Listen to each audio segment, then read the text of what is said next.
Welcome back. You're still tuned in to News and Views with myself, Salai Lomakwidi. Our time is 5 minutes to 9 Central African time, and it's time for our hashtag Africa Focus feature. This part of the show where we look at some of the biggest and most pressing stories on the African continent.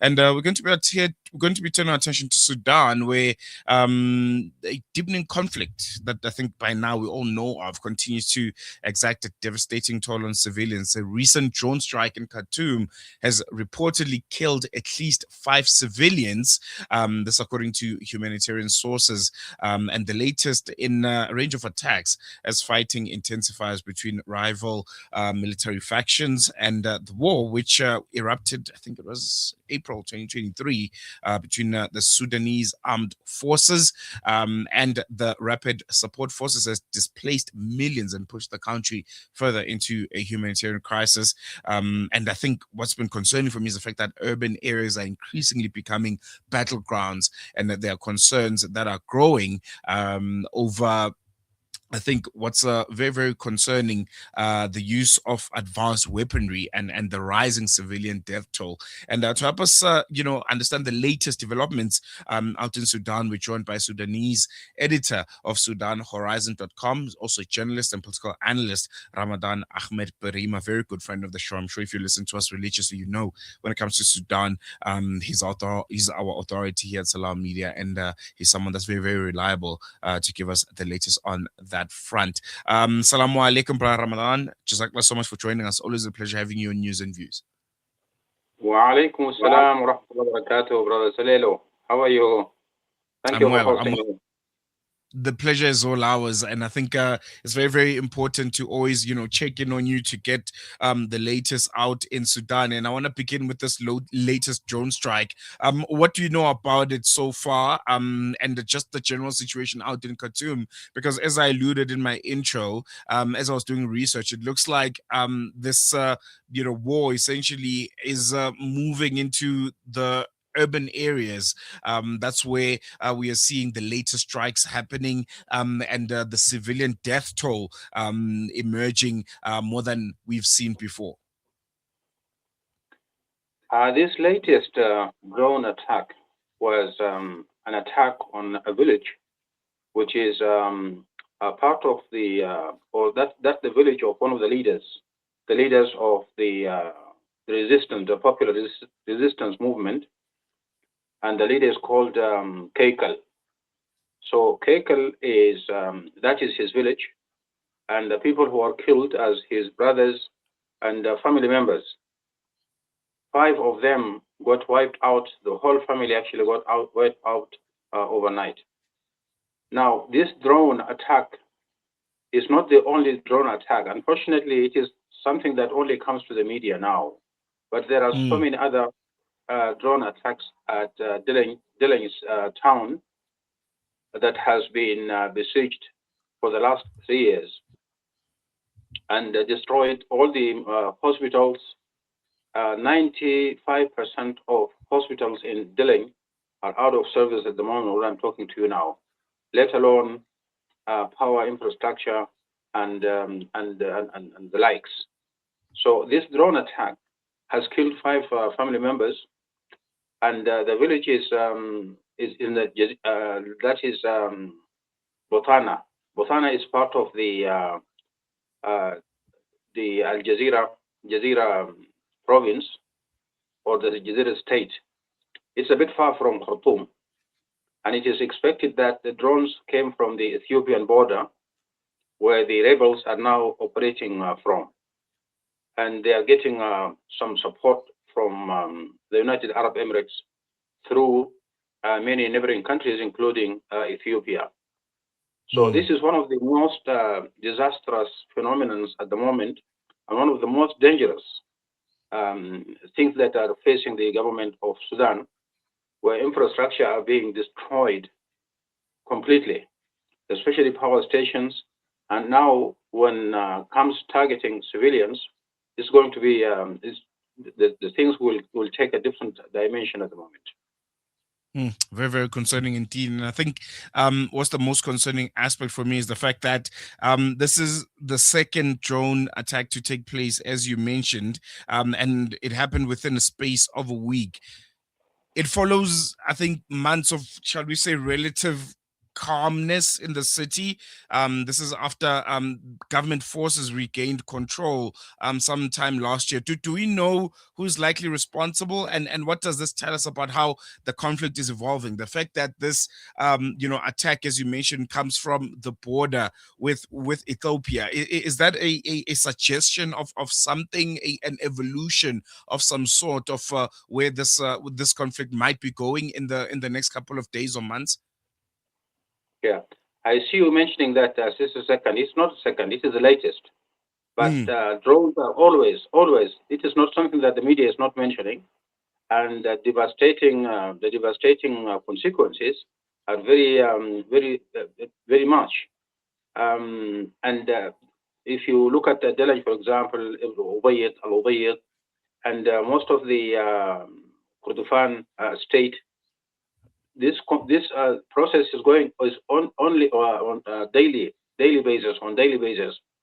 Now, with regard to to your question, the entity that is responsible for this is definitely the RSF. There's no question about that. RSF has been targeting infrastructure, civilian infrastructure, and now if they are targeting leadership, that's going to be a bit dangerous, because even if the government or the armed forces regained all the territory of the country, the threat is still remains, because somebody is sitting somewhere in the borders or in any village outside the country may cause a lot of destruction. So the RSF actually is doing a lot of harm to the Sudanese people. Unfortunately, the so-called international community is not doing anything about it, unfortunately. And the destruction is going to be is more than what you have seen now, because if this is not stopped, if the United Arab Emirates is not stopped from funding these people, equipping them with all these weapons, definitely the disaster is going to be there and will remain. Let's touch on the Sudanese army at this current juncture. How would you say they are faring? Because there are reports that they've gained a lot of ground, especially in the capital last year.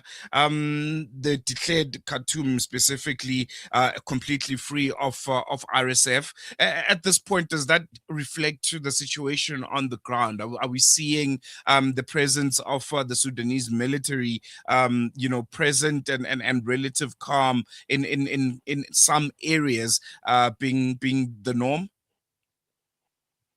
Yeah, definitely. There is a lot of development at the moment. While we're talking, over the last 2 weeks, there has been a lot of developments on the battlefield.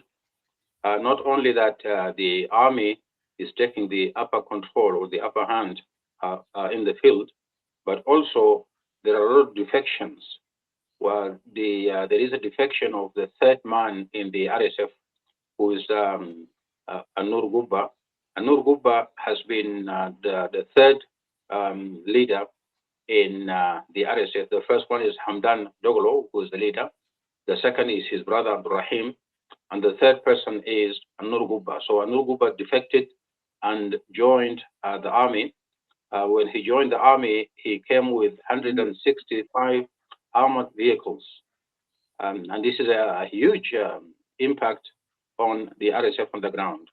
There are some commanders who are said to be defecting also, but it looks like the movement or this rebel movement, the militia, has tightened its grip on its leaders who are suspected to be defecting from its ranks.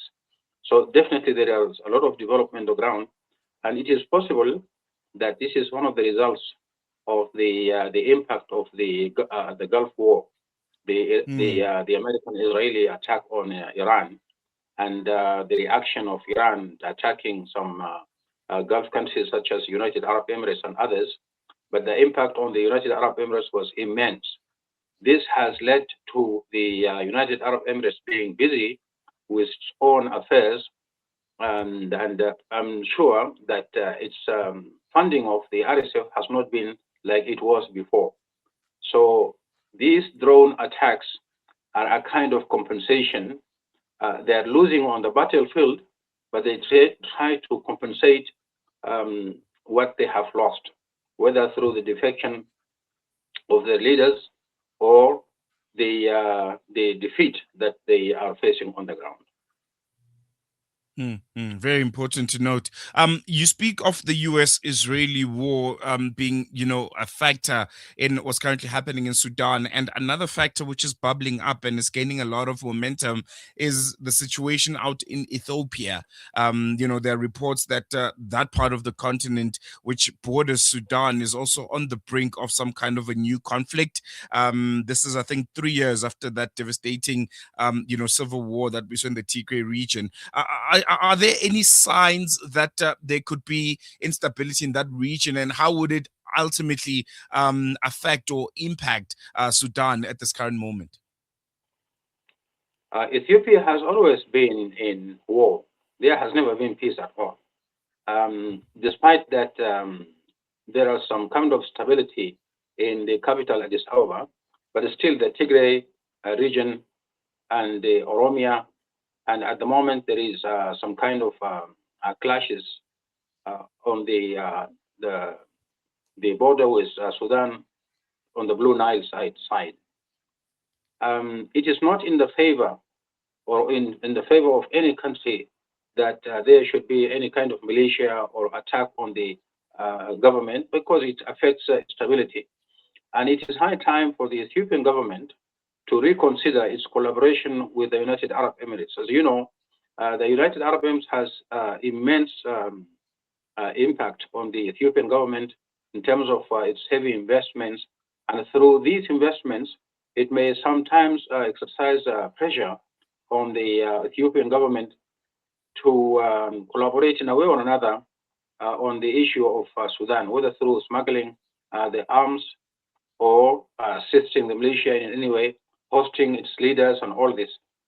And I think it's high time for Ethiopia to refrain from doing this, because if Sudan has to do the same, definitely the impact is going to be very, very bad.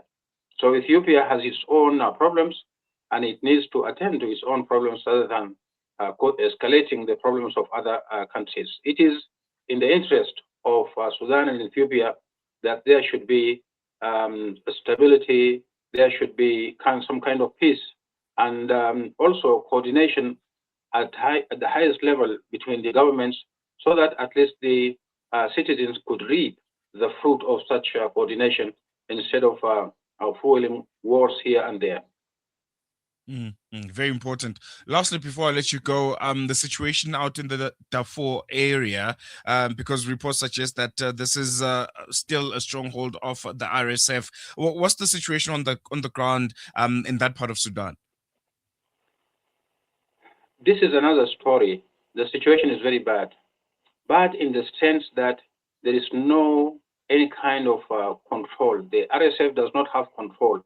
Yes, it spreads in certain regions, especially in Darfur and parts of Kordofan, but it doesn't have any control. There is chaos.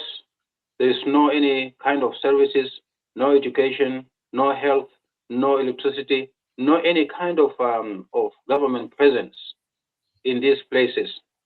And the worst thing is education has been frozen in these areas for the last 3 years, and even students could not be allowed to go to the government-controlled areas to write the Sudanese national certificate. That's a high school certificate.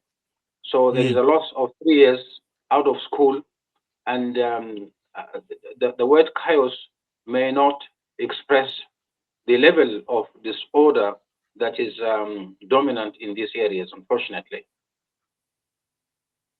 Very concerning indeed, Ramadan Ahmed Birima. Thank you so much for joining us. Always a pleasure having you give us your time and give us the latest out of Sudan, and painting, I think, a really, really grim and concerning picture on the situation out in Darfur, especially. Really appreciate your time. Thank you so much. Thank you.